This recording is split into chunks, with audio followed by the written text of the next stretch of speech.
परम तत्व कृपाय केवलम। परम प्रभु परमेश्वर की जय।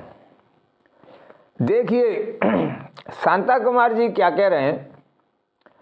भारत में चारों तरफ उपदेश, प्रवचन, स्वामी और कई प्रकार के बाबे घूमते नजर आते हैं।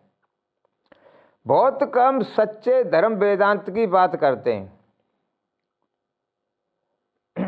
शांता कुमार जी कह रहे हैं जो सच्चा धर्म वेदांत है, उनके अनुसार वेदांत जो है वो वेदांती बात करते हैं।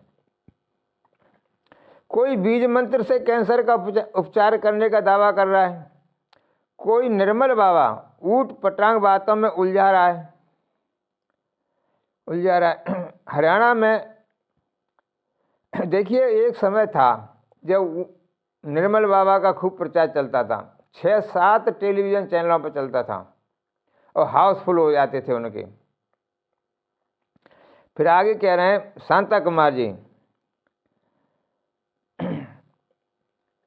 कि समझ में नहीं आता हजारों लाखों की भीड़ इन बाबाओं के पीछे क्यों घूमती है। कि इन बाबाओं के पीछे जो हजारों लाखों की जो भीड़ है वो क्यों घूम रही है। विश्व में और कोई देश नहीं है जहाँ इतने प्रवचन, कुंभ, महाकुंभ, जगराते और न जाने धर्म पर कितने कार्यक्रम होते हैं। परंतु इन सब के बावजूद भारत में भयंकर गरीबी है और भारत दुनिया के सबसे भ्रष्ट देशों में गिना जाता है। अब ये बात मैं नहीं कह रहा हूँ, शांता कुमार जी कह रहे हैं कि भारत जो है सबसे भ्रष्ट देशों में गिना जाता है। धर्म के नाम पर होने वाले इतने सारे कार्यक्रम मनुष्य के मन को निर्मल, पवित्र, ईमानदार क्यों नहीं बनाते। मेन बात यह देखिए कि आज हो क्या रहा है। राम जी ने अयोध्या में उपदेश दिया था, ठीक है जी, पर राम जी ने उपदेश कब दिया था। जब वो उससे पहले विश्वामित्र की यज्ञ की रक्षा में गए थे, 14 साल का जंगल काट के आए थे और इससे पहले गुरुकुल में पढ़े थे।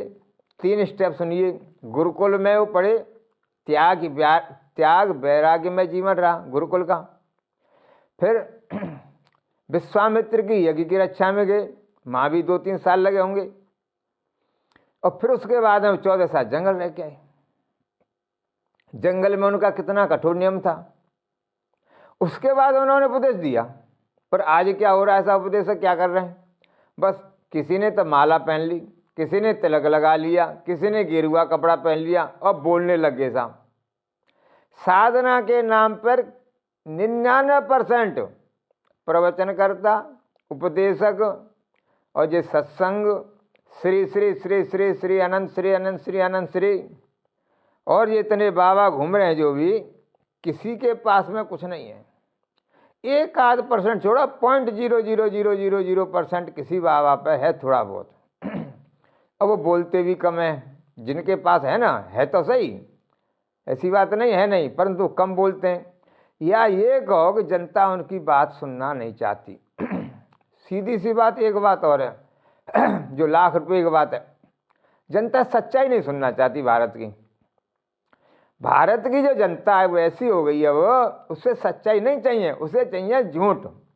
लच्छेदार भाषा में, जिस जलेबी होते हैं ना, जलेबी की भाषा में तुम झूठ बोलो, बस जनता तुम्हारे सामने सब नतमस्तक हो जाएगी, करोड़ों नहीं अरबों रुपए चढ़ा देगी। बस झूठ पे झूठ, झूठ पे झूठ, झूठ पे झूठ, झूठ पे झूठ बोलो भाई, लच्छेदार भाषा में, और फिर देखो तुम मजा। अगर आपने सच्चाई कह दी नहीं साधना करनी पड़ेगी साहब तभी काम चलेगा, तो भैया तुम्हारे पास 10 आदमी भी मुश्किल हैं। पूरी जिंदगी में अगर कोई ये कहे कि मैं साधना ही सिखाऊंगा सही सही, पूरी जिंदगी बता रहा हूँ 10-100 शिष्य नहीं मिलेंगे किसी भी माई के लाल को जो सही ढंग से सनातन के अनुसार चले, तो सही ढंग से एकदम अटेंशन। जिस अनुशासन में राम जी रहते, उस अनुशासन में कोई बाबा फाबा ये जितने घूम रहे ना, 100 शिष्य नहीं बनेंगे 100 जिंदगी भर के अंदर। क्योंकि मत सीधे सीधे बहाना नहीं है, प्रैक्टिकल है भाई, प्रैक्टिकल बात बताएं। प्रैक्टिकल में सीधे सीधे फायदा होता है। देखो हैं, और आगे क्या है वो, इन सब का एक कारण भौतिकवादी सोच के कारण उत्पन्न अति महत्वाकांक्षा भी है। बात एकदम सही है। पद व पैसे का लालच एक पागलपन बन गया। देखिए अब क्या हो रहा है मालूम, मंदिरों में ज़्यादातर लोग 99% लोग जाते हैं कि जी हमारा छोरा वकील बन जाए, जज बन जाए। आप विश्वास नहीं करोगे, मुझे पे भी अब तक शायद 8-10 केस आए। एक व्यक्ति ने तो बाकायदा डील ही करनी चाहिए कि उसके लड़के को जज बना दो, आप जज हो, वकील नहीं, जज साहब कि जज बनवा दीजिए, हम आपका प्रचार करेंगे। अब बताओ, तुम्हारे लड़के को हम जज बनवाएं, उसके बाद तो हमारा धर्म प्रचार करोगे। इसका मतलब तुम्हें जरूरत नहीं है धर्म में रहने की, हमें ज़्यादा जरूरत है। ये तो सीधी सी बात है ना, कॉन्ट्रैक्ट साइन है तो, कि तुम हमारे लड़के को जज बनवाओ, हम तुम्हारा धर्म प्रचार करेंगे। कि जैसे ये सारे जो है ना धर्म का काम हो वो हमारे लिए तो है, तुम्हारे लिए बिल्कुल जरूरत नहीं है। और सुनो सा, कई कथावाचक, एक सुप्रीम कोर्ट के वकील थे, वो बोले कि तुम्हें प्रथेश्वर से उठाएंगे, प्रथेश्वर में छोड़ देंगे, जो भी आगे होगा, कथा होंगी, जो भी प्रवचन होगा, उसमें 50-50 का हिसाब रहेगा, या 60/40 को 40% आपका, बाकी का खर्चा हमारा, टेंट का, वेंट का, जो भी होगा सब। और भी कई कथावाचक मिले, उन्होंने कही आ जाओ आप हमारे साथ, कथा दोनों मिल करेंगे। एक ने तो खुलेआम कह दी कि संसार झूठा है। मैंने कहा हाँ, तो झूठ बोलने में क्या नुकसान है जी, झूठे संसार में झूठ बोलने में क्या नुकसान है। उन्होंने तो यहाँ तक कह दी, झूठे संसार में झूठ बोलने से क्या फायदा, क्या नुकसान है जी, बताओ। तो इस तरह भी लोगों का ये है कि अब तो लोग जो है कथा पहले से ही सोच के बैठे हैं कि हमें जनता को लूटना है। सिर्फ लूटना कहना नहीं है, कहते नहीं है लूट रहे हैं, पर वास्तव अंदर से भावना तो यही है जनता को लूटना है। अब आप लोग बुरा लगेगा लूटना शब्द। भाई एक बात बताओ, जिस आदमी ने साधना नहीं करी बिल्कुल ही, वो आदमी कैसे तुम्हें शिक्षा दे रहा है। या एक बात बताओ, जिस आदमी ने कभी राइफल नहीं चलाई, बंदूक नहीं चलाई, बॉर्डर पर कैसे रक्षा कर लेगा। जिस आदमी ने राइफल नहीं चलाई हो, कोई बंदूक भी नहीं चलाई हो, उसके हाथ में तुम बॉर्डर पर बंदूक दे दो, कैसे रक्षा कर लेगा। या दूसरा सुनो, 2 साल के बच्चे को, 2 साल 3 साल का हो गया हो, 3 साल का हो गया हो, छोटा सा बच्चा, उसके हाथ में राइफल चल जाएगी क्या, बताइए। 3 साल के बच्चे को अब राइफल दे के देखो ना, बड़ी भाई होते जो क्या हालत होती है, वो खुद ही अब उसमें जो है मर जाएगा या अपने को चोट लगा लेगा। राइफल गिर भी गई ना, तब भी उसके मोच आ जाए।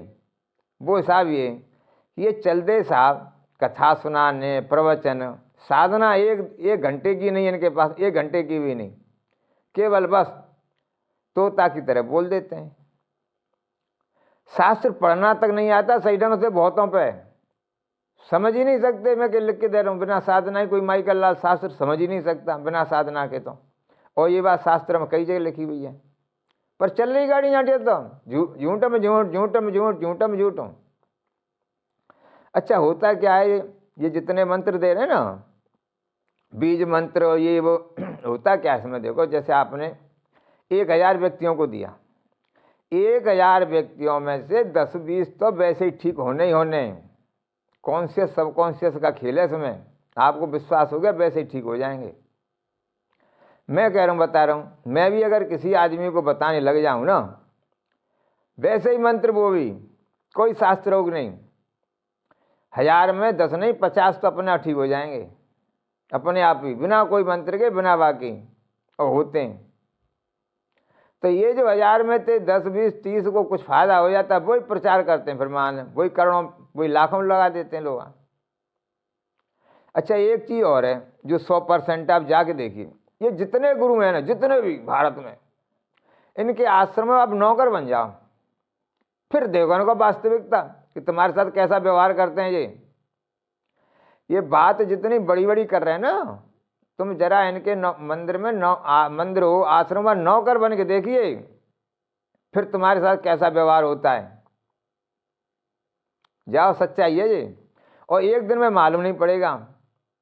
10 साल 15 साल रहो, 10 साल 15 साल में क्या होता है कि जो इनके पुराने सगे संबंधी होते हैं ना, पुराने वाले होते हैं, वो आ जाते हैं कहीं न कहीं। वो बताते हैं फिर कि आश्रम में क्या क्या हुआ था, कौन से सन में कौन सी घटना भाई। जो पाप कर्म है ना, सबको खोल देते हैं वो। अब हम तो रहे कम से कम 20-25 साल बाहर, 25-30 साल समझिए आप जो है, तो हमको बहुतों ने खोले, बहुतों ने। वो तो ये समझो हम अधिकारी नहीं है कोई बहुत बड़े, नहीं तो बहुत से बाबाओं का ऐसा इलाज कर देंगे आप सोच भी नहीं सकते। कुछ लोगों ने हमें सौगंध खिला रखी है भाई कि पोल पट्टी मत खोलना, हमारी देखो बात है, हमें आपको बता तो दिया है पर आप हमारी पोल पट्टी मत खोलना। आप विश्वास नहीं करोगे, अब ये नहीं बताएंगे आपको स्त्री या पुरुष है, किसी ने हमसे कहा कि हमारे गुरुजी तो रसिया ही जिंदगी में जवानी, रसिया बोले बिन्ने बड़े बड़े मठा तुम्हारे साहब। पर उन्होंने हमसे एक बात की, भैया मृत्युंजयपुरी, भैया सीबीआई जांच मत करिए, हमारे गुरु की दे भाई। हमारे गुरु तो जाएंगे ही जाएंगे अंदर, साथ में फिर और भी बहुत से लोगों का नंबर लग जाए वहाँ में, जाँच में पड़ताल में बड़ी परेशानी खड़ी जाए। अब सोचिए आप, किसी के भक्त ये कह रहे हैं हमसे कि भैया सीबीआई जांच मत कराना भाई, नहीं तो बड़ा लफड़ा खड़ा हो जाएगा। अब वो गुरु अंदर से कैसा रहा होगा। और ये अगर सीबीआई जांच अभी लग जाए, बहुत से फंस जाएंगे हमें, बहुत से, एक दो नहीं फंसेगा, बहुत फंसेंगे। और सुनो, एक गुरु के बारे में हमें मालूम पड़ा, एक अधिकारी मिल गया अचानक। अब वो अधिकारी दिन में जाते थे उनके यहाँ पे, खूब माल मिलता था खाने पीने को, उन्हें रबड़ी मलाई और ये जवान आदमी थे, अट्टा कट्टा खूब खा लेते। एक दिन क्या हुआ, पुलिस विभाग के बड़े अधिकारी थे वो, रात के 12 बजे पहुँच गए अचानक, कैसे भी वहीं से वो जाना हुआ। उन्होंने कहा चलो महाराज जी से मिलते चलें, और महाराज जी वहाँ थे नहीं आश्रम में। उन्होंने कहा महाराज जी कहाँ गए, बोले महाराज जी तो दूर सोने गए। अच्छा, बोले बता पता, बोले नहीं बता, बार सुनो अभी बता रहे हैं तुम्हें, अभी तुम्हें थाने ले जाएंगे ठोक देंगे, बता कहाँ हैं। उन्होंने बताया तो महाराज जी ऊपर कोठी में, कोठी थी उनकी ऊपर 2 मंजिले पे, 2 लड़कियों के साथ में पकड़े गए साहब, एक नहीं 2 के साथ में थे साहब। अब महाराज जी हाथ जोड़े, ये है वो है। तो बाद में उन्होंने भी डील डाल कर ले, खाए पिए, बोले भाई मृत्युंजयपुरी, उनके यहाँ बहुत दूध मठा और रबड़ी वगैरह खाई थी, इसीलिए उन्होंने को हमें फंसाया तो नहीं। अब सोचिए, अब वो ऐसे हैं, उस दिन मुझे मालूम पड़ा सफ़ेद दाढ़ी है, और ये नहीं बताएंगे आपको कौन से तीर्थ क्षेत्र में, और बड़े धर्मात्मा है साहब, प्रवचन भी देते हैं। और जब अधिकारी ने बताया कि 2 लड़कियों के साथ में, एक नहीं 2 के साथ में पकड़े वो, रात 12-1 बजे। अब बताइए अंदर क्या हो रहा है उनका उद्देश्य क्या है। फिर जो बाबा 2-2 के साथ पकड़ा जाए, एक है छोड़े, गृहस्थी तो एक के साथ सोते हैं ना, ये बाबा 2-2 के साथ सो जाते हैं। अच्छा, इससे एक बात और होती है, जो पुलिस विभाग के अधिकारी हैं, जिसकी उम्र 70-80 साल हो गई हो, रिटायर हो गया हो, और जिसकी तैनाती तीर्थों में रही हो, उससे आप पूछिए वो क्या कहता है। हमारी तो बहुत से अधिकारियों से बात हुई, एक से नहीं बहुतों से हुई है, आपको बताऊँ बात। हमसे कहते थे मृत्युंजयपुरी तीर्थों में लड़ाई, ये है ना मठ मंदिर में तो लड़ाई होनी ही होनी है, ऐसा हो ही नहीं सकता कि जिस तीर्थ में अच्छी प्रॉपर्टी हो और उस गुरु के मरवे के बाद हमारा लड़ाई न हो, लड़ाई होती ही होती है। तो इस तरह से बहुत से अधिकारियों से हमारी जान पहचान भई, और उन्होंने बताया। तो ये बात तो सब ऊंची ऊंची करते हैं, अंदर से ये सब खोखले हैं, ज़्यादातर, सब तो नहीं कहूँगा मैं, 99% अंदर से खोखले हैं, आपको बताऊँ बात में। हाँ, एक चीज़ और देखिए, जो बड़े बड़े दिग्गज हैं, उन दिग्गजों के चेलों की ये हालत है, हमारे बैनर नहीं पढ़ पाते हैं। सोचिए आप, हम जो लिखते हैं ना बैनरों पे, उन लोगों के जो बड़े बड़े धुरंधर हो, हमारे गुरु फलाने फलाने फलाने फलाने फलाने फलाने लगाते हैं ना बहुत से अलंकार, उनके शिष्यों की हालत है। हमारे बैनरों पे हम क्या लिखते हैं उसका वो सही ढंग से बोलने में भी उन्हें परेशानी होती है, अर्थ तो छोड़ी दो आप, बोलने में भी ये हालत है ये बड़े बड़ेों की। हाँ, एक चीज़ और देखिए, पेवा गोविंदानंद में हम जो है आत्मा पे बोल रहे थे एक दिन, तो वहाँ पे उनकी समझ में नहीं आई आत्मा के विषय में, कुछ तो आवाज़ गूंज गई उस माहौल में, कुछ भी नहीं समझ आई, समझ लो उस दिन। तो वहाँ पे एक दिन क्या हुआ, हम बोले रहस्य पे। अब रहस्य शब्द बड़ा पवित्र है, उन लोगों ने उल्टा ही समझ लिया उसको, रहस्य शब्द को इतना उल्टा समझा कि जैसे हम कोई बहुत बड़ी गलत बात कह रहे हैं उनसे। अब बताइए, कुरुक्षेत्र में सन 1948 से तो गीता जयंती मन रही है, सन 1948 से था, एक दो दिन से 48 से, और शायद 2015 या 16 से अंतर्राष्ट्रीय गीता जयंती। और वहाँ के लोग जो रहस्य शब्द का अर्थ नहीं जानते, रहस्य का। और सुन लो, साधु, महात्मा, संत, इसका भी नहीं जानते। इसका तो बहुत से नहीं जानते भारत में। साधु कौन है, महात्मा कौन है, संत कौन है, और कौन कथावाचक बनना चाहिए, 99% सनातनी नहीं जानते। 99% समझ लीजिए, 99% नहीं जानते, दावे के साथ कह रहे हैं, पर काम चल रहा है सबका। तो अब जैसा चल रहा है, जैसा फल भी आ रहा है, ये ना। चल इसलिए रहा है, कुछ लोग वैसे जाते हैं, कुछ लोग तो गुरुओं के यहाँ जाते हैं मांगने के लिए, कुछ लोगों में पैसा ज़्यादा है, कुछ लोग बिजनेस व्यापार के सिलसिले में गुरु बना लें। इस तरह से ना ज़्यादातर लोग भौतिकतावादी आ होता बात में। एक चीज़ और है जो लोगों की समझ में नहीं आ रही, जो बड़े बड़े बिजनेसमैन हैं जिनकी दुकानें चल रही, बोले वो जो कार्ड छपते हैं ना, उसमें उनका वो होता है कि दुकान का, मॉल का पता, मॉल में आओ कपड़ा खरीदो। अब सोचिए, किसी गुरु के पास में 1 लाख व्यक्ति हों और 1 लाख कार्ड में तुम्हारा नाम जाएगा, तो 1 लाख कस्टमर बढ़ेगा नहीं, ग्राहक। भाई 1 लाख कार्डों में 1 लाख आएगी। अब 1 लाख आदमी मान लो तुम्हारे लग जाएं, ग्राहक हो जाएं, कितना हो गया? 1 लाख तो ये हो गई, 1 लाख और बाहर से कर लो, बस 2 लाख ग्राहक तुम्हारी दुकान में आए लग जाएं, मॉल में या कहीं भी, कितनी इनकम होगी? और तुम धर्म के धर्मात्मा पे फिर जान पहचान हो जाती है, हाँ साहब, हाँ साहब, लगाओ चूना खूब झिके। तो ये जो हो रहा है धर्म की आड़म व्यापार। अब कोई भी मुझे बताए, कार्ड जो होते हैं, धार्मिक कार्ड होते हैं, जैसे कि दुर्गा जागरण के, नवरात्राओं के, उसमें भी दुकान का पता, माल का पता, मॉल का पता, कि हमारे यहाँ से तुम जीन्स पहनो, कपड़ा खरीदो, साड़ी खरीदो, और भी सामान है, उसमें पते लिखे होते हैं। ये धर्म के साथ में अधर्म नहीं तो क्या है? भाई बिजनेस व्यापार करो, अलग करो ना, कार्डों में क्यों कर रहे हो? पर हो रहा है ये, क्योंकि मंदिर मालिकों को तो भीड़ जुटानी है, उन्हें भीड़ से मतलब है कि ज़्यादा से ज़्यादा हमें भीड़ है। व्यापारियों को सरल सौदा देखना उन्हें भी कि हमारा फ़ायदा 100% फ़ायदा ही हुई। अब ये कार्डों में होने लग गया है, तो ये है ना, भीड़ इसलिए उठती है। तो देखो आगे क्या कह रहे हैं, इन सब का एक कारण भौतिकतावादी सोच के कारण उत्पन्न अति महत्वाकांक्षा भी है। पद व पैसे का लालच एक पागलपन बन गया। ये पागल, ये सच्चाई है एकदम। पद व पैसे का लालच जो एक पागलपन स्थिति तक पहुंच गया है लोगों के पास। पारिवारिक रिश्तों की मित्रता भी तार तार हो रही है। ये एकदम सही है, मित्रता छोड़ो, पारिवार में ये हालत है, भाई भाई को ये समझ लीजिए कुछ तो चाहते ही नहीं है भाई को। आप विश्वास नहीं करें, कुछ तो हमारे सनातन ऐसे हैं, विशेष करके छोटे, तो जो कहते हैं हमारा बड़ा भाई तो पैदा ही गलत हो गया। वो नहीं चाहते उनका बड़ा भाई पैदा होना चाहिए था, नहीं, प्रॉपर्टी उन्हें मिलती है ना। अब समस्या ये है कि हिस्सा तो इसलिए देना पड़ता है कि मजबूरी में, नहीं तो हिस्सा बिल्कुल भी न दें। अंदर की ये स्थिति है। एक केस नहीं, मैंने बहुत से केस देखे हैं, ये समझ लो। और पूछी जाए, सच्चाई बता रहे हैं हम आपको, हमें जो बैराग हुआ 1984 के बाद हुआ। 84 तो हम भी अपने ज़माने के समझ लो, इतनी बड़ी प्रॉपर्टी थी जिस आप सोच भी नहीं सकते। हमारी नाना जी की जो थे, हमारे नाना जी के कोई लड़का नहीं था, तो वहाँ की प्रॉपर्टी हमें मिलनी थी। बताते हैं लोग, 30-40 को सोना चांदी था, 28 बीघे ज़मीन थी। आप विश्वास करें या न करें, जहाँ पे बैठ के हम ये वीडियो बना रहे हैं ना, इस ज़मीन की तो हम बिल्कुल परवाह नहीं करते थे।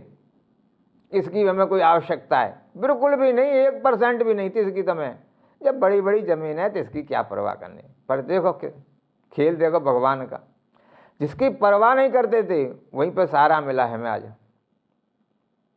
आप बताओ, तो 84 में हमारे साथ बहुत कुछ हुआ। वीडियो बहुत लंबा हो जाए, किसी दिन बहुत बनाएंगे। ऐसा हुआ कि हमारी एकदम ऊपर से नीचे हो गए। असली सनातन की जो असली जो है ना, ये समझ लो अम्बेडकर से भी ज़्यादा हुआ। या तो ये कि हाँ इस भारत में BR अम्बेडकर, भीमराव अम्बेडकर जो थे बाबा साहब अम्बेडकर के साथ में हुआ या फिर मेरे साथ में हुआ, बस दो के साथ में हुआ ज़्यादा।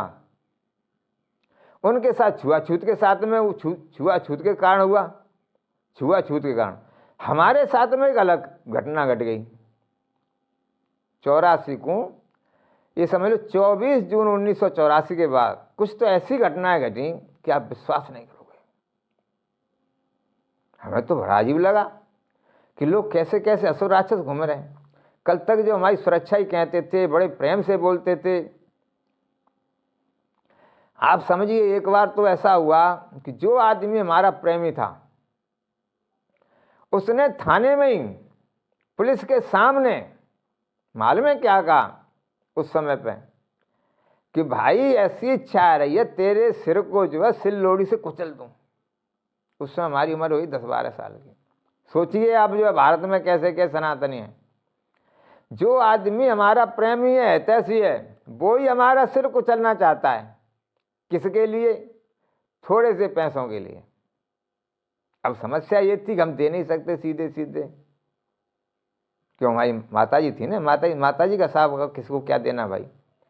तब हमें मालूम पड़ी। और भी बहुत सी घटनाएं, केवल एक ये घटना है, नहीं तो फिर ये वीडियो ये हो नहीं पाएगा। अगला एक वीडियो इस पर बनाएंगे। स्थिति इतनी खराब है, कब कौन तुम्हारा दुश्मन हो जाए। हमारे सनातन में, भाइयों में, चाचा में, ताऊ में, कब कौन जो है तुम्हारी कत्ल कर दे, कह नहीं सकते। अब बताइए, अपनों से ही जब खतरा हो तो क्या हुआ, कहाँ राष्ट्र जाएगा। बातें करते हैं हम सब लोग ऊंची ऊंची, वास्तव में अंदर से कितने घटिया हैं ये तो मैंने अनुभव किया। वो तो ये समझ लो भगवान की मुझ पर बहुत बड़ी कृपा है जब मैं जिंदा हूँ, नहीं तब तक मेरे कम से कम 1 लाख दुश्मन हो चुके हैं। 1 लाख। सत्य तो कोई सुनना ही नहीं चाहता जी। मैंने ये अनुभव किया, सनातन सत्य कोई नहीं सुनना चाहता है। ये खाली बात ही बात करते हैं। इनके पीछे प्रवचन करो, ये करो, वो करो, झूठ बोलो तो हाँ तो ठीक है, झूठ बोलो, चकाचक खाओ पियो मौज करो और फिर सब कुछ ठीक है। ये तो इसमें बताएं पारिवारिक रिश्ते में पवित्र तार हो रही है। संपत्ति के लिए माँ पिता व बेटों में क्या कुछ हो रहा है, वही है रहा ना, एक दूसरे कत्ल कर रहे हैं। बेटा माँ की कर रहा है, माँ बेटे कर देती है, बहुत से कत्ल हो रहे हैं हमारे सनातनियों में ही। क्या वजह? ऊंचे पदों पहुंचना चाहते हैं, जो मिला है उसमें कोई संतुष्टि नहीं। जितना अधिक मिलता है उतनी भूख और बढ़ती जाती है। ऐसे ही लोग इन बाबाओं के पीछे घूमते हैं, धर्म के नाम पर होने वाले सारे पाखंडों में शामिल होते हैं। हर बाबा के बाद भीड़ जुट जाती है। आप विश्वास नहीं करोगे, एक आदमी ने हमें बताया कि एक आदमी एक रात को आया एक बाबा के यहाँ, उसने 51,000 रुपये दिए, 51,000 बाबा पर चढ़ाए और बोला महाराज जी कुछ कृपा करो लक्ष्मी की। 51,000 बाबा पर चढ़ा रहा और ये कह रहा है महाराज कुछ कृपा करो लक्ष्मी की, कि मतलब उसके यहाँ अरबों रुपये आने चाहिए, हर महीना करोड़ों या 1 साल के अंदर अरबों रुपये आए, ये उसकी डिमांड थी। भाई 50,000 तो चढ़ा ही रहा है ना, तो कम से कम 50 करोड़ तो आने चाहिए 1 महीना में। 50,000 चढ़ाने वाला चाहता है 1 महीना 50 करोड़, आपको बताऊं बात, या 500 करोड़। भारत में मंदिर भी बढ़ रहे हैं और मंदिरों में भीड़ भी बढ़ रही है। भीड़ में भगदड़ की दुर्घटनाएं बढ़ रही हैं। इस भीड़ में भक्त कम, भिखारी अधिक होते हैं जो कुछ न कुछ मांगने के लिए जाते हैं। ये बात 99% सही है। ये जितने जा रहे हैं ना मांगने के लिए जा रहे हैं। कोई तो लड़का मांगता है देवी देवता भगवान से, कोई मांगता सुंदर पत्नी, कोई मांगता पैसा। ज़्यादातर भिखारी हैं, लाखों करोड़ों रुपए का चढ़ावा चढ़ाने वालों में बहुत से बदले में कुछ मांगते हैं। चढ़ावा जो चढ़ाते हैं ना बदले में कुछ नहीं मांगते हैं, बहुत ज़्यादा मांगते हैं। 1 करोड़ चढ़ाने वाला मांगता है 1 लाख करोड़। 1 लाख चढ़ा रहा है तो वो भी मांगता है 1 लाख करोड़ का मेरा बिजनेस होए, 1 लाख का, 100 लाख का, 100 लाख करोड़ इनकी डिमांड होती है। 100 लाख करोड़ का मेरा बिजनेस हो। आपको बताऊँ बात में, ये पूजा नहीं है, केवल एक धंधा है। भारतीय चिंतन में भक्त भगवान के पास जाकर केवल आभार प्रकट करता है, हे भगवान तुमने मुझे जन्म दिया, आपका बहुत बड़ा धन्यवाद, आभार प्रकट करता है। जो मिला उसके लिए संतोष प्रकट करता है, मांगता कुछ नहीं। क्या भगवान को पता नहीं है, पता नहीं है किसे क्या मिलना चाहिए? अब ये बात बहुत बड़ी है कि ये जो मांगते हैं वहाँ जाके हैं, तो इसका मतलब ये है, एक इसमें दो बातें हो गई। एक तो भगवान मंदिर तक ये बस सीमित है, और दूसरे नंबर भगवान फिर उसे सर्वशक्तिमान क्यों कह रहे हैं भाई? हम भगवान से जब मांग रहे हैं मंदिर में जाके, और एक तरफ तो कहते सर्वशक्तिमान है, सब जगह देख रहा है, और फिर वहीं जाके तुम भगवान से डिमांड कर रहे हो, और इसका मतलब भगवान को कुछ मालूम नहीं है। भाई भगवान से मांगने का तो यही है कि उसको भगवान को कुछ मांग नहीं रहे हो, उसे तुम जगा रहे हो, हे भगवान जी, हे भगवान जी, हे भगवान जी, हमें दीजिए दीजिए दीजिए। तो ये सनातन अपमान नहीं है तो क्या बता, पर चल रहा है काम। परंतु मंदिरों बाहर की भीड़ में आभारी बहुत कम होते हैं, लगभग मांगने वाले भिखारी ही होते हैं। इस महत्वाकांक्षा के पागलपन को राजनीति ने भी बहुत बढ़ाया है। बहुत से नेता कल विधायक और परसों मुख्यमंत्री बनना चाहते हैं, जैसे तैसे पदों से चिपके रहना चाहते हैं। एक पूर्व मुख्यमंत्री रात के अंधेरे में शमशान घाट में नंगे होकर पूजा करते सुने गए। शांता कुमार जी कह रहे हैं, एक पूर्व मुख्यमंत्री जो रात को शमशान में नंगे होकर पूजा पाठ कर रहे थे। अब सीधी सी बात है, दोबारा मुख्यमंत्री बनना चाहते होंगे। ये तांत्रिक साधना होती हैं जो शमशान में की जाती हैं रात में, आपको बताऊं। पर एक बात है भाई, उनमें दिल भी खूब था। देखो, नंगे होकर रात में शमशान में पूजा पाठ हर कोई नहीं कर सकता। सुनी गई, एक नेता ने तांत्रिक कहने पर एक साल काला कुत्ता रखा भैरव को शांत करने के लिए। एक नेता रात को नंगे सोते रहे। ये तांत्रिक ऐसे भी करते हैं कि रात को नंगे एक सो, ये थोड़ा सा ये 2 शब्द मंत्र जाप ये करके सोना, ऐसे करना ऐसे करना, ये तांत्रिक काम है। एक ने गधे की बलि दी। बताबान गधा की बलि दे तो तुम जो है। कांगड़ा का उजड़ा बगलामुखी मंदिर देश भर के नेताओं की तांत्रिक पूजा का केंद्र बन गया। अब खूब रौनक रहती है। पहले उजड़ा हुआ था, अब बगला। अच्छा, एक बात चीज़ और है, जितने भी बगलामुखी के मंदिर हैं जहाँ भी, वहाँ पर नेता 100% पूजा कराने आएंगे जरूर। बगलामुखी देवी के बहुत से भी हैं, उच्चाटन मारने ऐसे बहुत से मंत्र हैं। जैसे कोई आदमी की जेल हो गई, अब वहाँ पर जेल से बरी होने के लिए आएगा। नेता का हो गया है, किसी अधिकारी का। ज़्यादातर बगलामुखी की पूजा 90% लोग वही करते हैं, या तो जो जेल में चले गए या जो नेता हैं। ज़्यादातर जो है पूजा पाठ का उनका वही है, ऐसे लोग ज़्यादा आते हैं। या तो क्राइम बाय आएंगे, जिनकी जमानत जब्त हो गई, जेल हो गई है, वो पूजा पाठ कराते हैं। इसमें फ़ायदा भी हो जाता है, क्यों? पूजा पाठ में जाओगे तो कई लाख को है ही है भाई, अब उसमें कुछ पैसा बच जाता है। फिर भंडारा होना जरूरी है। देखो, पूजा पाठ के बाद अब भंडारे में सामान बचता है। अब आपने बड़ा भंडारा किया, मान लो 10-20 लाख का, तो 1-2 लाख का सामान बच ही जाता है, वो मंदिर के लिए काम आ जाता है। भंडारे जो मंदिर वगैरह में ज़्यादातर इसलिए कराए जाते हैं, मंदिर की व्यवस्था के लिए, क्योंकि भंडारे में सामान बचेगा, उससे मंदिर काम चल जाएगा। देखिए, दुनिया में सिंगापुर जैसे छोटे छोटे देश स्वाभिमान और खुशहाली का जीवन व्यतीत कर रहे हैं। देखिए, हमारा देश कितना तो बड़ा है, और आध्यात्मवेत्ता की यहाँ की हुए कितने बड़े बड़े ऋषि मुनि हुए यहाँ पे। हमारे देश के अंदर ऐसे ऋषि मुनि हुए जो दुनिया हो ही नहीं सकते, ये भी गारंटी बात है। पर आज हमारे देश की ऐसी स्थिति है जो दुनिया में सबसे ज़्यादा खराब है। सबसे ज़्यादा समझो आप एक तरह से, स्थिति इतनी ज़्यादा खराब है कि हमारे जैसे साधु का यहाँ रहना भी बड़ा दुर्लभ पड़ रहा है। अगर विदेशों में अब तक होते ना हम, तो दुनिया हमारे चरणों को धो पी रही होती। सही बताएं, पर यहाँ तो भाई झूठ बोलो हर हालत में। झूठ बोलना अब आवश्यक हो गया, एकदम 100% झूठ बोलना जरूरी ही है, तभी तुम्हारा काम चलेगा। बेईमानी करना जरूरी ही है, धूर्तबाजी करना जरूरी ही है, कोई कहे या ना कहे, तभी तुम्हारे पास भगत आते हैं, तभी ये सारा होता है। झूठ बोलो, फरेब करो, धूर्तबाजी करो, झूठे सपने दिखाओ लोगों को, 100% झूठे सपने दिखाओ, देखो फिर माल ही माल आएगा तुम्हारे पास। ये हालत है आज भारत की। दुनिया में सिंगापुर जैसे छोटे छोटे देश स्वाभिमान और खुशहाली का जीवन व्यतीत कर रहे हैं। वहाँ प्रवचन नहीं होते, कुंभ नहीं होता, धर्म के नाम पर कोई ढोंग पाखंड नहीं होता,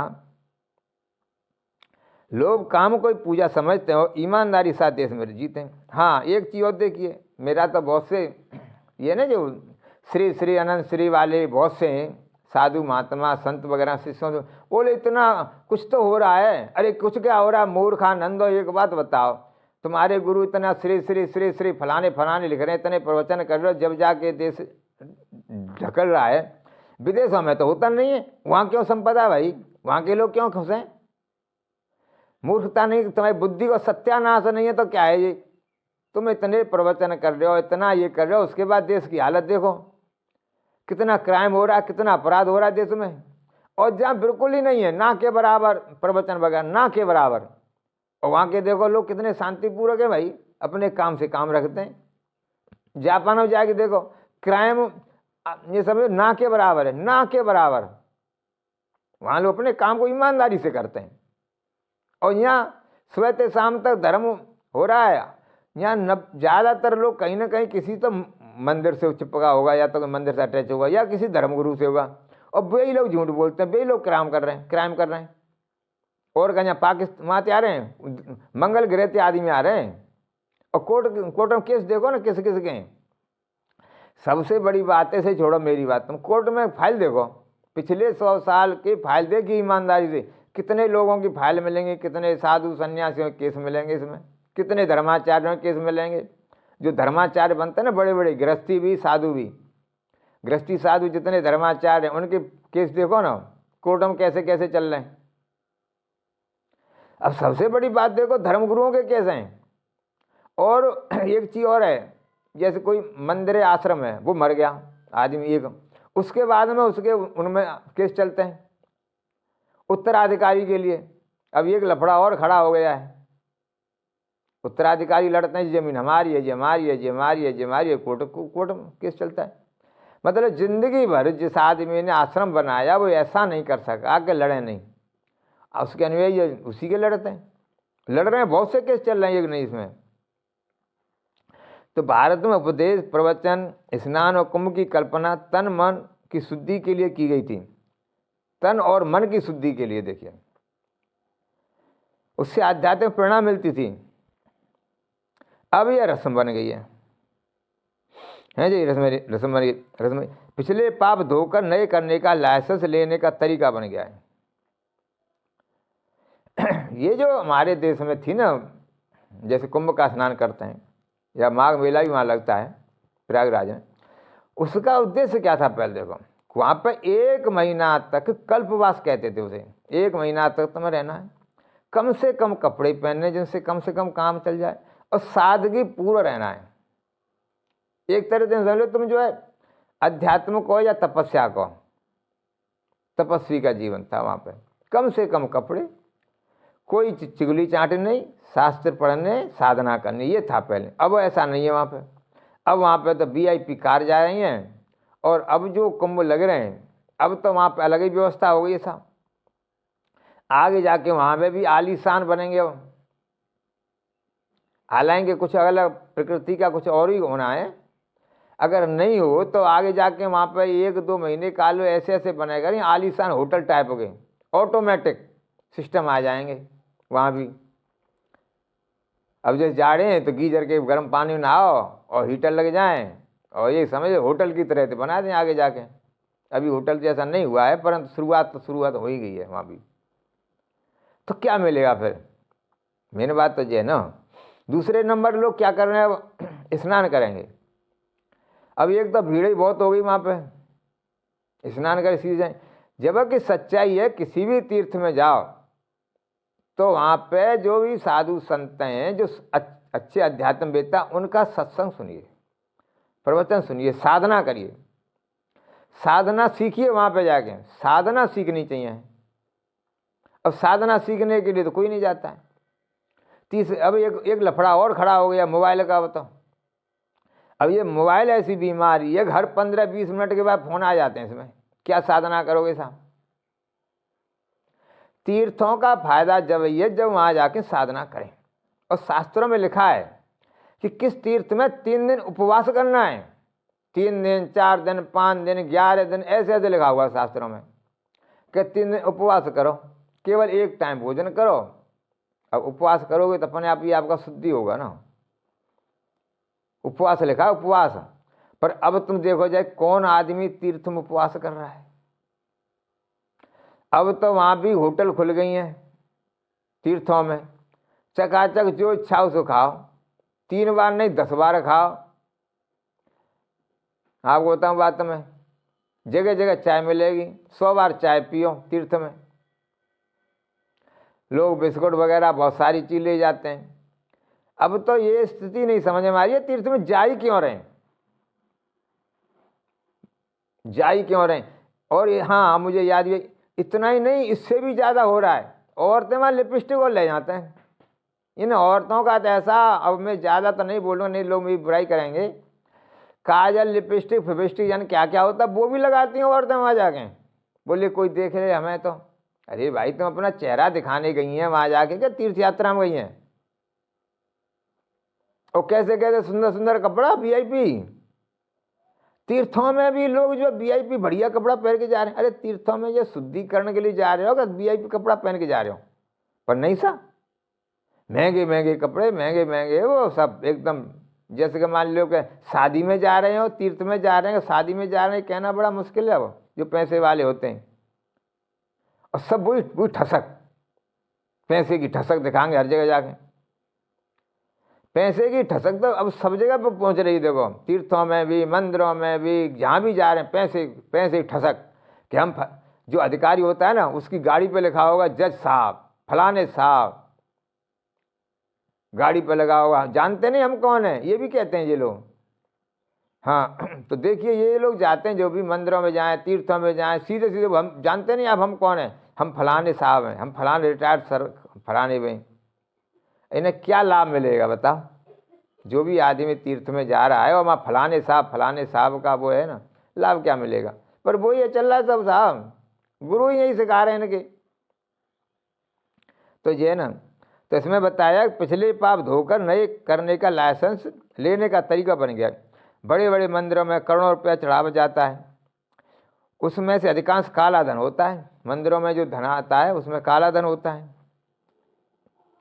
काला धन होता है, जो काली कमाई से कमा का एक हिस्सा भगवान को दे दिया जाता है। हिंदू धर्म के लिए आज भी कुछ संस्थाएं, जो इसमें वैसी संस्थाएं हैं, उनके नाम लेने से कोई फायदा इसलिए नहीं है कि उन पर भी जो है अब आरोप लगने लग गए। आपको बताऊँ बात, ठीक है जी। तो मेन बात यही है इसमें जो है कि आज जो स्थिति है देश की बड़ी खराब है। धर्म के नाम पे अलग ही हो रहा है कुछ भी। कोई भी आदमी शास्त्र पढ़ के देख ले, विवेक चूड़ामणि पढ़ के देखो, सबसे बढ़िया है। उपनिषद पढ़ के देखो, तब मालूम पड़ेगा धर्म किसे कहते हैं। उपनिषद पढ़िए, शंकराचार्य की विवेक चूड़ामणि पढ़िए, और हो सके तो विवेकानंद वाणी पढ़िए, विवेकानंद साहित्य पढ़िए, मालूम पड़ जाएगा धर्म किसे कहते हैं। और अगर आप जो है ये शास्त्र नहीं पढ़ते, उपनिषद नहीं पढ़ने की क्षमता है, और शंकराचार्य की विवेक चूड़ामणि नहीं है, तो फिर तो तुम जो धर्म कर रहे हो ना, धर्म नहीं है, अधर्म ही है। क्योंकि देखो कोई भी काम हो, हमारा जो सनातन है वो एक वैज्ञानिक ढंग से है, ऐसा नहीं मनमानी हुई यहाँ पे। पर तुम्हें तो मनमानी करने की आदत है ना।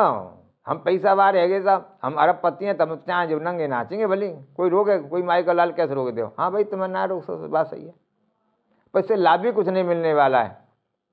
तो वीडियो ज़्यादा लंबा करने से कोई फ़ायदा नहीं। देखिए सोचिए समझिए आप क्या कर रहे हो, ये पाखंड करने से कुछ होने वाला नहीं। देखो ठीक है, तो इसमें जो है कुछ संयम भी लाइए, और तीर्थ में जाए तो नम्रता आते ही। और ये जो है ना तुम्हारे पैसे की ठनक है या पद की है ठनक, जो पैसे का अहंकार, इसे छोड़ के जाए तो ठीक है, तभी लाभ मिलेगा। पैसे की ठनक आपको बताएं हम जो है पैसे की ठनक, पद का त्याग, नम्रता, और वहाँ जाके अच्छे अध्यात्मवेत्ता भी होते हैं कुछ जो है, उनका सत्संग करें जरूर, तभी ज़िंदगी में कुछ आएगा, नहीं तो बेकार है। फिर देखो हाँ, इसे तुम दिखावा कर सकते हो कि हम फलाने फलाने फलाने श्री श्री श्री श्री अनंत श्री और हमारे अभी फलाने फलाने के हम जो शिष्य हैं, पर लाभ 1% भी नहीं होने वाला, ये ध्यान रख लो इससे जो है। इसलिए दिखावा बंद करो, नहीं तो हाँ एक काम और होगा, कुछ दिन के बाद में तुम्हारी फिर जो है ना प्रकृति हिसाब करेगी। प्रकृति तो हिसाब करती है भाई, देखो मानो या मत मानो तुम जो है, ठीक है। इसलिए हमारा सुझाव है सुधर जाओ भाई, नहीं तो फिर प्रकृति ऐसा सुधारती है कि बस सीधे ही कर देती है, बड़े बड़े टेढ़े सीधे कर दिए, तुम्हारी क्या औकात है हमें। भगवान के यहाँ तो भगवान का डंडा बड़ा वो अजीब है, वो दिखाई नहीं देता है, सीधा कर देता है, बस जब लगता है तो एकदम सीधा करता है, बड़े बड़े टेढ़े सीधे कर दिए उसने। तो ज़्यादा नहीं कुछ भी कह रहे हैं, सुधर जा, ठीक है।